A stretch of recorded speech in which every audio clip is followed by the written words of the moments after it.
Vamos agora entender um pouco de uma maneira geral de toda a instalação de água fria de uma edificação. Aqui eu fiz um desenho muito bonito, por sinal, para vocês compreenderem e entender desde onde é o ponto que chega a água, né, da rede pública até o ponto de consumo. Então vamos lá, de uma maneira bem prática, bem direta, como engenharia de verdade faz. Se você está assistindo esse vídeo a gente gravou há 4 anos atrás. A gente estava iniciando aí com engenharia de verdade, mas ele continua sendo muito útil e vai ajudar você. Então, não deixe de aproveitar, assistir todo o conteúdo dessa playlist. E se ficou com alguma dúvida, deixa aqui nos comentários, procura a gente lá no Instagram do OMEP, que a gente vai ajudar vocês. Então, nós temos aqui basicamente a tubulação chega. Aqui temos a rede pública. Se esse for o tipo de abastecimento, a gente vai comentar mais sobre isso. Passa por um medidor de hidrômetro para medir o consumo de água que está passando para a edificação. Após ele, nós temos aqui o alimentador predial, que vai até o nosso reservatório. Do reservatório, vai para os pontos de consumo, que são, vamos supor que sejam apartamentos em cada quadradinho desse aqui. E dentro dessa chega nas colunas e vai alimentar os pontos de utilização. Então, para vocês verem, não é tão complexo assim. É simples, mas agora vamos ver com muito mais detalhes cada etapa. Primeiro, primeira parte que você tem que entender qual é a fonte de abastecimento que a sua edificação vai ter. Ela vai ser abastecida pela rede pública? Vai ser um poço que vai fornecer água para a edificação? Vai ser um esquema misto que por hora usa poço, por hora usa água da própria rede? Será que tem de fato a rede lá de pública de água na edificação? Ela também pode ser obtida através de sistemas de tratamento, você que faz a coleta de algum corpo d'água, faz o tratamento interno. Só que realmente, na maioria dos casos, nas nossas cidades, no nosso Brasil, as grandes e os centros onde de fato atuam de construções com projetos, a rede pública fornecendo água. Então é um sistema muito mais simples. Mas de maneira geral, temos aqui uma rua e abaixo dela está aqui passando o nosso tubo da rede pública. E você faz a embasa no aqui no nosso estado, aqui na Bahia, que ela faz de fato essa conexão e entrega até o ponto de consumo que é o hidrômetro. Na sua cidade, no seu estado, vai ter a companhia de saneamento que vai fazer essa ligação. Basicamente, o construtor ou você no projeto vai especificar aqui o cavalete de hidrômetro, que é onde vai estar posicionado esse elemento, e esse elemento vai ficar aqui construído. Quando for feita a ligação com a rede pública, eles vão vir derivar da própria rede deles isso aqui, e jogar aqui no nosso hidrômetro. Então, a partir daqui começa a sua instalação. Hélio, mas não vai ser abastecido pela rede pública, o que é que eu faço? Então, você vai ter que ter uma fonte de abastecimento, vamos supor que seja um poço. Então, você vai pegar a água desse poço e jogar até o reservatório ou alimentar diretamente os pontos de consumo. Mas, vamos lá, aos poucos. Vamos trabalhar na ideia apenas do abastecimento via rede pública. Então você vem e passa pelo outro componente, que aqui é o cavalete de hidrômetro, e é interessante nesse cavalete você inserir registros. Basicamente tem um tipo de registro que eu vou pedir para a edição colocar aqui, que é o registro de acionamento, registro de gaveta de acionamento restrito, onde ele possui uma chavezinha que você pode deixar ele na parte externa da edificação, que você só pode controlá-lo através dessa chave específica. Então, você pode fazer a manutenção na rede, interromper o abastecimento via rede pública através desse elemento, certo? Então, pronto, passando no nosso hidrômetro, que esse trecho é chamado de ramal predial, que compreende a derivação da rede pública até o ponto do hidrômetro, e após o ponto do hidrômetro até o nosso reservatório, isso é chamado de alimentador predial. Basicamente, nós podemos dividir os sistemas de abastecimento em dois tipos. O tipo que é indireto e o indireto. Vamos lá agora aprender sobre o tipo direto. Aqui eu fiz o desenho, se vocês podem ver, de uma casinha aqui, que está sendo, vamos supor, abastecida pela mesma rede que vem da rede pública, passa por hidrômetro, e após o hidrômetro ele abastece essa casa, e ao chegar aqui nós não temos reservatório, e esses pontos de utilização, com chuveiro, um lavatório, uma torneira de jardim, eles são abastecidos diretamente pela rede pública. O que isso quer dizer? Quer dizer que se faltar água na concessionária, ela não estiver alimentando, a água não terá também água nos pontos de consumo. Então assim que se classifica um sistema de abastecimento direto, certo? E tem também agora o sistema de abastecimento indireto. Esse tipo de sistema, você inicia-se no mesmo traçado, chega no hidrômetro, vai o alimentador predial, e esse alimentador predial sempre é a água que passa depois dele é armazenada em algum reservatório, seja ele superior ou seja ele inferior. O modo de sistema indireto sem bombeamento é esse sistema que está no nosso prédiozinho aqui. Ele vem do hidrômetro, chega até o nosso reservatório superior e a partir daqui vai para os pontos de consumo. Então esse é um dos tipos do sistema de abastecimento indireto, que é o indireto sem bombeamento. Nós temos também o sistema de abastecimento indireto com bombeamento. E como é isso? Basicamente, ele vem do alimentador predial após o hidrômetro e aqui a gente vai, em vez de seguir esse fluxo, nós vemos para aqui para cima, onde aqui está o alimentador predial e ele vai para um reservatório inferior. E nesse reservatório inferior armazenado uma quantidade de água que com o sistema de motobomba, onde temos a sucção e o recalque, essa água que está armazenada é direcionada até o nosso reservatório superior para, a partir dele, ir para os pontos de utilização.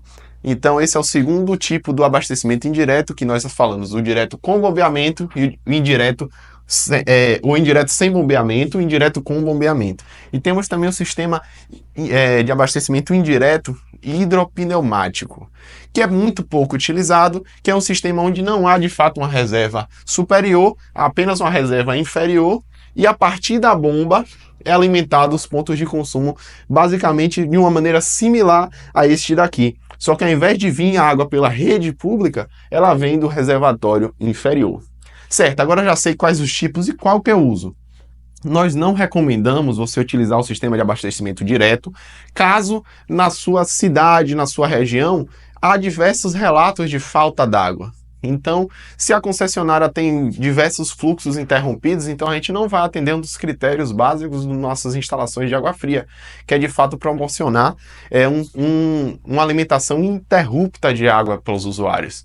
Então, se esse é um caso na sua cidade, na sua localização, não faça o sistema de abastecimento direto, que é um sistema que é mais barato, porque a gente não tem uma reserva superior, então a estrutura da casa fica mais simples, você utiliza menos tubulação e menos conexões, porém, você fica à mercê da concessionária.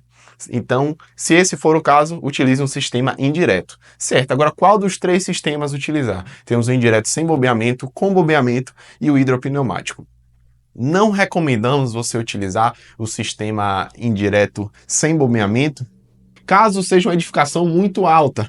Por quê? Porque a pressão do alimentador predial que chega pela rede da concessionária, ela tem que ter uma pressão suficiente para vencer toda essa altura para chegar no reservatório.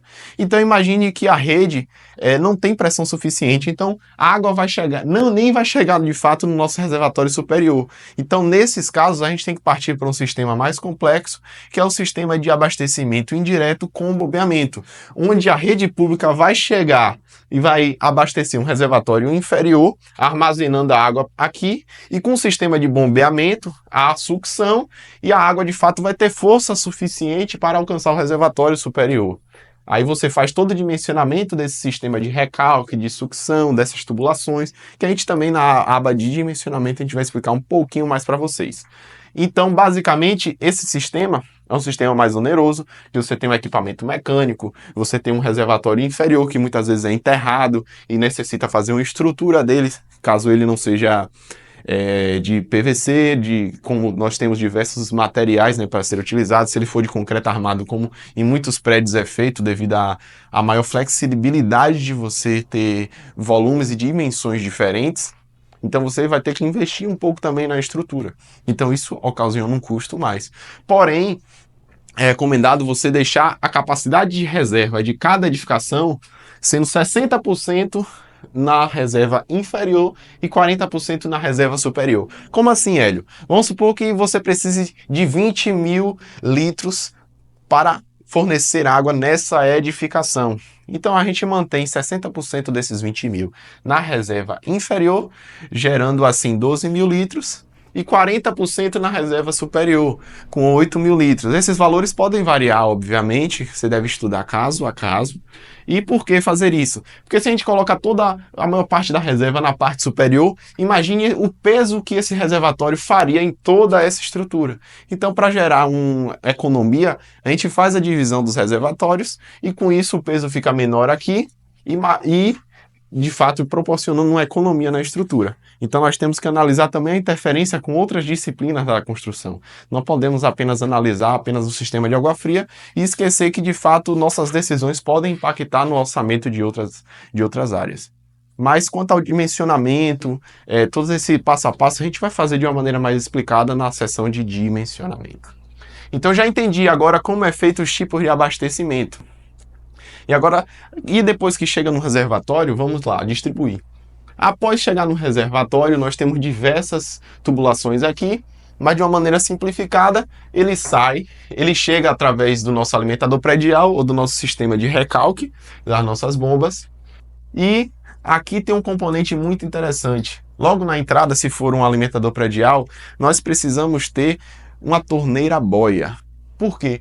Porque ela vai interromper o fluxo assim que o nível do reservatório for enchendo, ele vai elevando-se o nível, e com isso é necessário você interromper o fluxo para que de fato não haja uma extravasão, não haja uma perda de água. E com isso, temos aqui nosso primeiro elemento do nosso reservatório, que é a nossa torneira boia, e depois disso a gente vai sair para os barriletes, que são essa região aqui que eu circulei para vocês de vermelho.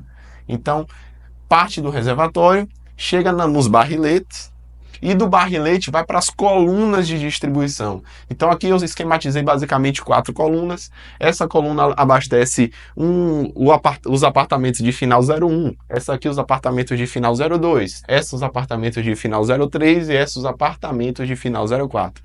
Então chega do reservatório, vai para o barrilete, do barrilete para as colunas de distribuição. Cada uma vai levar para um apartamento ou para uma área do apartamento. Como eu bem ilustrei aqui para vocês puderem entender, saiu aqui da coluna de alimentação e aqui fazendo um zoom nessa área, vamos supor que aqui seja um banheiro, onde ilustrei apenas com 2 peças, com um chuveiro e com a bacia sanitária.